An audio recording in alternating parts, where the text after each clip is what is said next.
Sir Vijay அவர்கள் கொடுத்த அந்த அறிக்கை வந்து நம்ம ஃபுல் ஃபிளெஜ்டா இது மட்டும்தான் அப்படின்னு எடுத்துக்கலாமா இல்ல இன்னும் கொஞ்சம் ஆட் ஆகிறதுக்கு வாய்ப்பு இருக்கா? இன்னைக்கு கொஞ்சமா சொன்ன மாதிரி. ஆமாம், இன்னைக்கு என்ன அந்த இளைஞர்களுக்கான இது மட்டும் சொல்லியிருக்காரு. நல்லா இருந்தது எனக்கு ரொம்ப. ஏன்னா எல்லா தொடர்ச்சியா எல்லாரும் இலவசம் இலவசம்னு சொல்லிட்டு இருக்கும்போது நாங்க இலவசன்ற ஒரு விஷயத்துக்கே வரலைங்க அப்படின்னு. குறிப்பா இளைஞர்களுக்கு அப்படின்னு ஒரு நாட்டினுடைய கல்வி எந்த அளவுக்கு சிறந்ததா இருக்கிறதோ அந்த நாடுடைய வளர்ச்சி அந்த அளவுக்கு இருக்கணும். ஒருத்தன் படிக்க வச்சு மேல தூக்கிட்டீங்கன்னா ஒரு தலைமுறையை தூக்கிடுவாங்க. ரொம்ப முக்கியமான விஷயம். அது மாதிரி கல்விக்கான விஷயங்கள் வந்து நீங்க ஒரு PhD வரைக்கும் படிக்கிறீங்களா, 20 லட்சம் ரூபாய் நான் கடனா தரேன் அப்படின்னு. அது கூட யாரோ ஒருத்தர் ஒரு விமர்சனமா போட்டிருந்தாரு. அந்த கடனுக்கு வட்டி இருக்கா வட்டி இல்லையா அப்படிலாம் கேட்டிருந்தாங்க.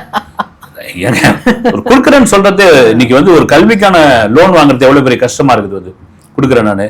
அப்புறம் 29 வயசுக்கு மேல இருக்கிறீங்களா நீங்க, உங்களுக்கு வந்து வேலை கிடைக்கலையா, ஸ்டைஃபன் மாதிரி தர. இது யூரோப்ல இருக்கிற ஒரு சிஸ்டம் வந்து. இது இங்க தமிழ்நாட்டுல சாத்தியமா அப்படின்னா சாத்தியப்படுத்தலாம். அப்புறம் வேலை வாய்ப்பு நான் வந்து அந்த வேலை வாய்ப்பு இன்னைக்கு எம்ப்ளாய்மெண்ட் எக்ஸ்சேஞ்ச் இருக்கு இல்லைங்களா, அதை நான் வந்து முறைப்படுத்துறேன். நான் அதை எல்லாருக்கும் வேலை கிடைக்கிற மாதிரி, எல்லாருக்கும் அரசாங்க வேலை கிடைக்கிற மாதிரியான ஒரு முறைப்படுத்துறேன்.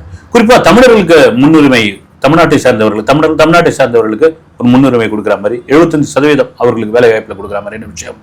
கல்விக்கான விஷயம், வேலையில் என்ற ஒரு சொல்லக்கூடாது. இளைஞர்கள் வந்து மிக முக்கியமான ஒரு விஷயம் போதையை ஒழிக்கிற பெண்களுக்கான பாதுகாப்பு ரொம்ப ரொம்ப முக்கியமான ஒரு விஷயமா இன்னைக்கு விஜய் திரும்ப திரும்ப திரும்ப திரும்ப ஆரம்பத்துல இருந்து சொல்லிட்டு வருது. பெண்களுக்கான பாதுகாப்பு அப்படின்னு.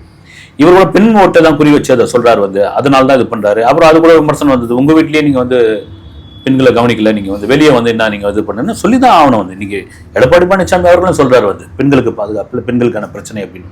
யார் ஆட்சிக்கு வந்தாலும் வந்து இதெல்லாம் வந்து இளைஞர்களானது கண்டிப்பா அடுத்த இதுல வந்து தேர்தல் அறிக்கை. ஏன்னா போன வாட்டி இந்த மகளிருக்கான இது சொன்னாரு, இப்ப சொல்லியிருக்காரு. கண்டிப்பா இன்னொரு தேர்தல் அறிக்கை அவர் பிரச்சாரத்துக்கு போகும்போது அதை சொல்லுவாரா இல்லது வந்து மீடியா மூலமா அதை வெளியிடுவார்களான்னு தெரியல எனக்கு.